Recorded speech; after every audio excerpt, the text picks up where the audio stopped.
খুনের অভিযোগে এক ব্যক্তিকে যাবজ্জীবন কারাদণ্ডের শাস্তি দিলেন খোয়াই জেলার জেলা ও দায়রা আদালতের বিচারপতি শঙ্করী দাস।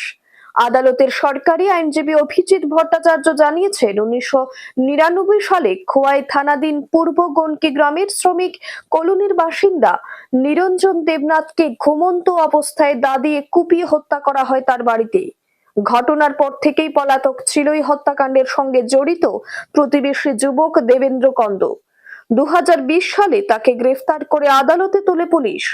এরপর শুরু হয় বিচার প্রক্রিয়া। এই মামলায় মোট 11 জনের সাক্ষী গ্রহণ করা হয়েছিল। অবশেষে অভিযুক্ত ব্যক্তিকে দোষী সাব্যস্ত করে তার যাবজ্জীবন কারাদণ্ডের শাস্তি ঘোষণা করলেন বিচারপতি শঙ্করী দাস। মাননীয় ডিস্ট্রিক্ট এন্ড সেশন জাজ শঙ্করী দাস মহোদয়া একটা যুগান্তরকারী রায় প্রদান করেছেন। প্রকাশ করা আবশ্যক 1999-এর 23শে এপ্রিল খোয়াইয়ের গনকির শ্রমিক কলোনিতে একজন লোক যার নাম ছিল নিরঞ্জন দেবনাথ, ওকে রাত্র 3টার সময় একিউজ দেবেন্দ্র এলাইস দেবু এলাইস ধারা দা দিয়া ব্রুটালি মাথায় আঘাত করে।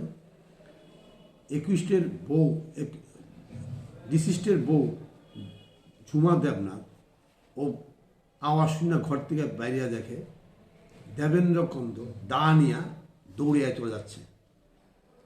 তখন তার চিৎকারে পাশাপাশি তার আত্মীয় স্বজন আসে এবং সবাই সেই ভিকটিমকে নিয়ে যায় খোয়াই হসপিটালে। ওখান থেকে সিরিয়াসনেস দেখে ডাক্তার তাকে জিবিতে রেফার করে। জিবিতে 7-8 দিন পরে ও মারা যায়। এই মোকদ্দমায় আসামিকে দীর্ঘদিন না পাওয়ার জন্য তাকে নন ভেলেবল ওয়ারেন্ট ইস্যু হয়। পরবর্তী সময়ে পুলিশ তাকে ধরে এনে কোর্টে প্রডিউস করে। দীর্ঘ শুনানির পর প্রসিকিউশন পক্ষে 11 জন সাক্ষীর সাক্ষ্য গ্রহণ করা হয়।